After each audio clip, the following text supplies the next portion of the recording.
How did an ancient civilization accomplish one of the most baffling architectural feats in human history? Today, we delve into the enigmatic Great Pyramid of Giza, an iconic structure that continues to captivate and mystify the world. Standing as the tallest man-made structure for over 3,800 years, the Great Pyramid is the only surviving member of the Seven Wonders of the ancient world. Constructed during the reign of Pharaoh Khufu, this colossal monument is a testament to the ingenuity and precision of ancient Egyptian engineering.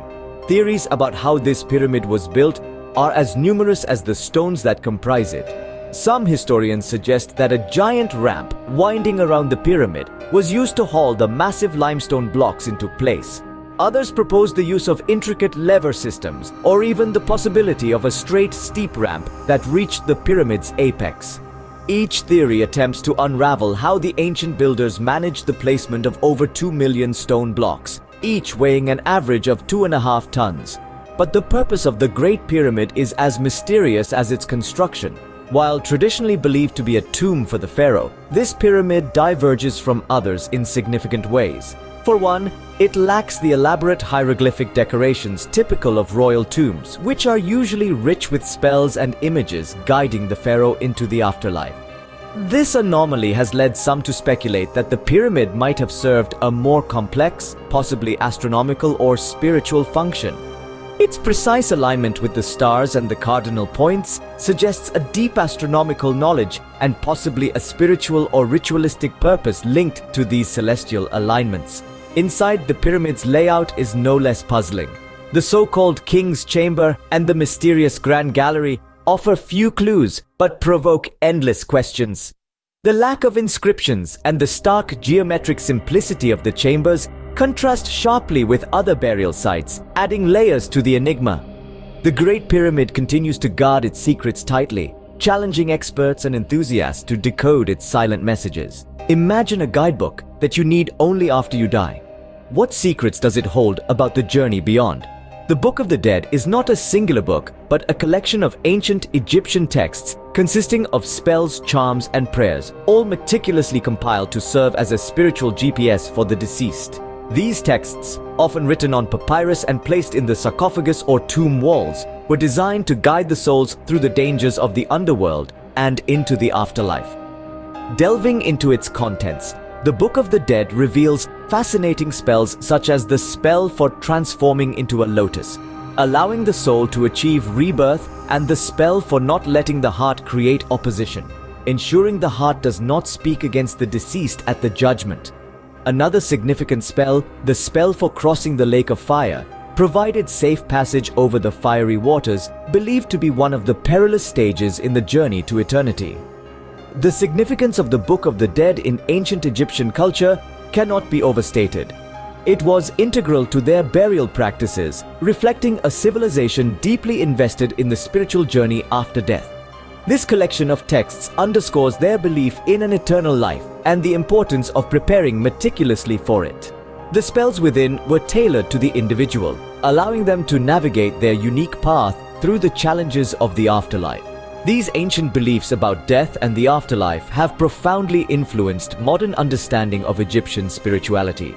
The Book of the Dead provides not only a window into the religious practices of ancient Egypt, but also offers insight into their perceptions of morality, the cosmos, and the human soul's resilience.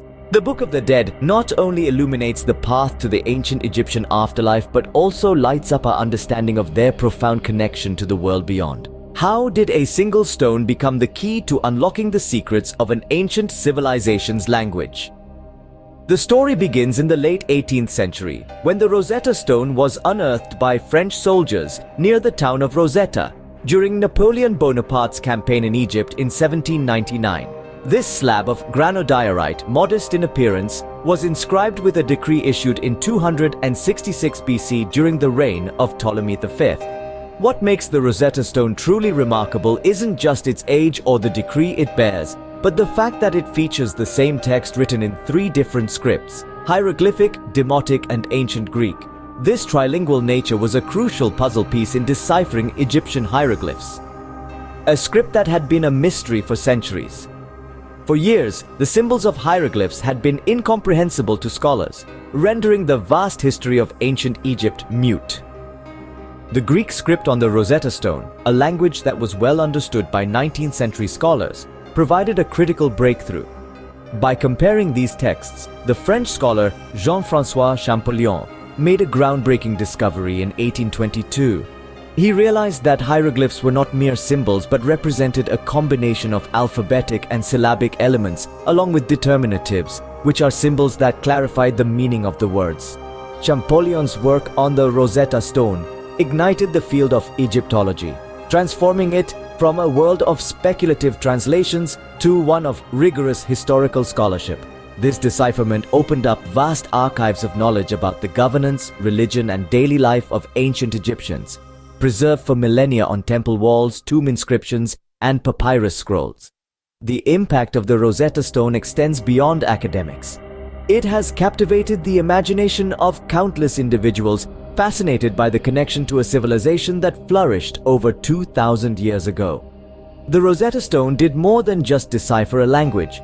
It bridged a gap between the ancient and modern worlds, revealing the sophisticated thoughts of a long silent civilization. What treasures and tales lie hidden in the royal necropolis of the ancient pharaohs? Nestled in the cliffs on the west bank of the Nile, near the ancient city of Thebes, lies the Valley of the Kings. This secluded valley became the chosen burial ground for the pharaohs and powerful nobles of Egypt's new kingdom from the 16th to the 11th century BCE.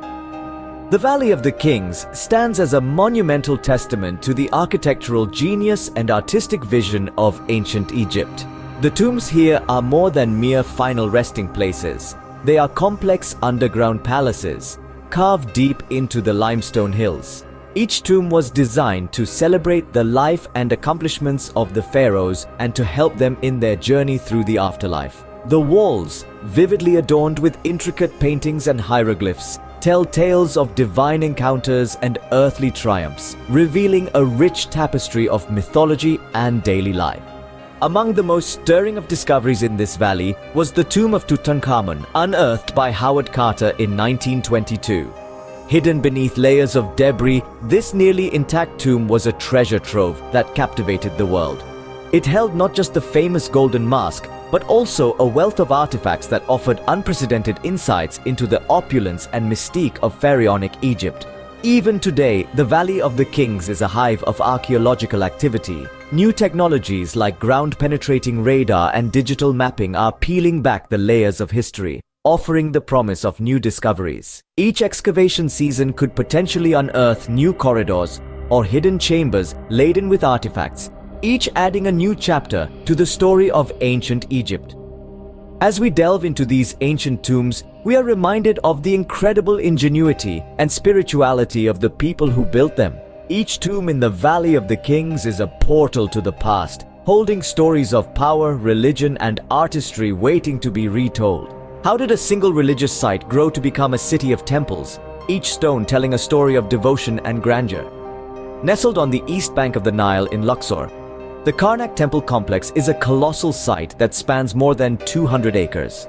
It's a network of sanctuaries, kiosks, pylons, and obelisks dedicated primarily to Amun, the king of the gods in the new kingdom of ancient Egypt. But the scale of Karnak is not merely physical. It encompasses the vast spiritual landscape of ancient Egyptian religion. At its heart, Karnak was not just a place of worship, it served as a key religious center where the god Amun resided. His presence was believed to be so real and potent that the temple itself was seen as an earthly home for the divine. This central belief structured the entire layout of this massive complex, which was built and expanded upon by generations of pharaohs, each adding their own layer of story and grandeur to the architecture. Speaking of architecture, the innovations here are nothing short of revolutionary. The Great Hypostyle Hall, a forest of giant columns, each standing at over 70 feet tall, is particularly breathtaking. These columns aren't just structural. They are also adorned with intricate hieroglyphics that narrate the tales of divine favor and pharaonic power. Similarly, the towering obelisks and statues not only demonstrate the Egyptians' architectural prowess, but also serve as lasting symbols of their kings' divine connections. Annually, the sacred paths of Karnak played host to the festival of Opet. This significant event was not just a religious ceremony, but a spectacular reaffirmation of the pharaoh's divine rights to rule. During the festival, statues of the gods were paraded between the temples of Karnak and Luxor, symbolizing the renewal of the king's mandate to govern, bestowed by the gods themselves. The Temple of Karnak remains a testament to the architectural genius and spiritual depth of ancient Egypt, standing as a monumental legacy of their civilization.